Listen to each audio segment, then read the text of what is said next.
పూరిలో నీలమాధవుడికి ఆలయాన్ని నిర్మించి విగ్రహ ప్రాణ ప్రతిష్ఠ కోసం స్వారోచిస మన్వంతరంలో బ్రహ్మలోకానికి వెళ్లిన ఇంద్రద్యుమ్నుడు వైవస్వత మన్వంతరంలో భూలోకానికి తిరిగి వచ్చాడు.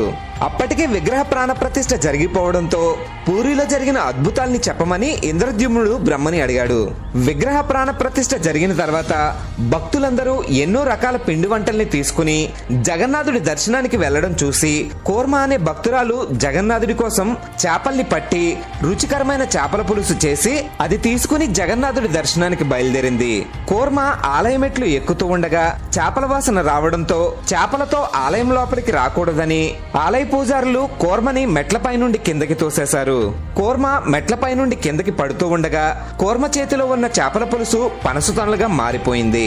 దాంతో ఆలయ పూజారులు కోర్మ భక్తికి నమస్కరించి కోర్మని ఆలయం లోపలికి తీసుకువెళ్లారని బ్రహ్మ తన దివ్య దృష్టితో ఇంద్రద్యుమ్నుడికి వివరించాడు.